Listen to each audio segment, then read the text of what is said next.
শিবসাগর নগরের নিকটস্থ চেরেকাপাড়ে বৃহস্পতিবার বিকেল সংঘটিত হয় এক পথ দুর্ঘটনা।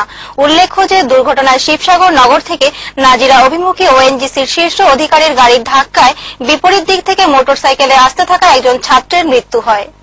শিবসাগর নগরের কাছে চেরেকাপাড়ে বৃহস্পতিবার বিকেল সংঘটিত হওয়া একটি পথ দুর্ঘটনাকে কেন্দ্র করে অঞ্চলটিতে তীব্র উত্তেজনাময় পরিস্থিতির সৃষ্টি হয়। ঘটনার বিবরণ অনুযায়ী বিকেল প্রায় 2:30 শিবসাগর নগরের থেকে নাজিরা অভিমুখী ওএনজিসির শীর্ষ অধিকারীর গাড়ির ধাক্কায় বিপরীত দিক থেকে মোটরসাইকেলে করে আসতে থাকা অবস্থায় একজন ছাত্রের মৃত্যু হয়। ঘটনায় মৃত্যু হওয়া ছাত্র চুনপোড়া অঞ্চলের জাকির হোসেন বলে শনাক্ত করা হয়েছে। দুর্ঘটনা সংঘটিত হওয়ার পর ওএনজিসির নিরাপত্তা বাহিনীর জওয়ান ঘটনাস্থলে উপস্থিত হয়ে জনসাধারণকে বন্দুক দেখিয়ে ঘটনাস্থল থেকে পালিয়ে যাবার চেষ্টা করাতে স্থানীয় জনসাধারণ নিগমের অসম সম্পদের কার্যবাহী সঞ্চালক পিএসডি রাও, উপকূলীয় সঞ্চালক অজিত হাজরিকা সহ বেশ কয়েকজন বেকার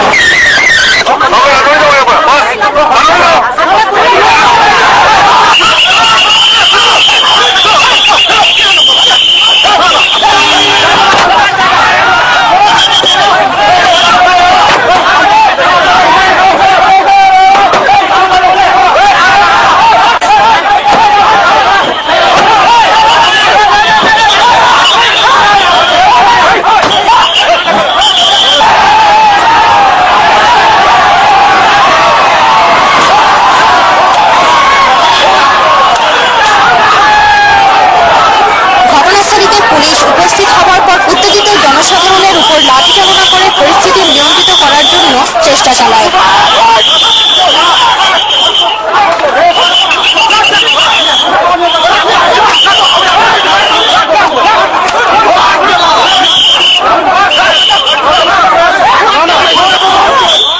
এই লাঠি চালনায় 10 জন লোক আহত হয়। উত্তেজিত জনসাধারণ দোষী নিরাপত্তা বাহিনীর কয়েকজন জওয়ানকে গ্রেফতার করার দাবিতে পরিস্থিতি উত্তপ্ত করে।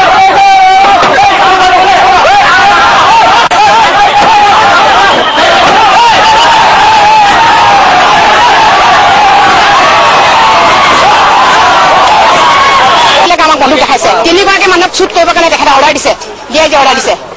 তেখেতলোকে আমাক অৰ্ডাৰ দিছে, আমাক কিয় মাৰিব? আপোনালোকে এইটো অন্যায় হৈছে, আমাৰ ন্যায় বিচাৰ লাগে। আপোনালোকে সোনকালে বিচাৰ কৰি দিয়ক। ল'ৰাটো মোৰ ভাগিন হয়।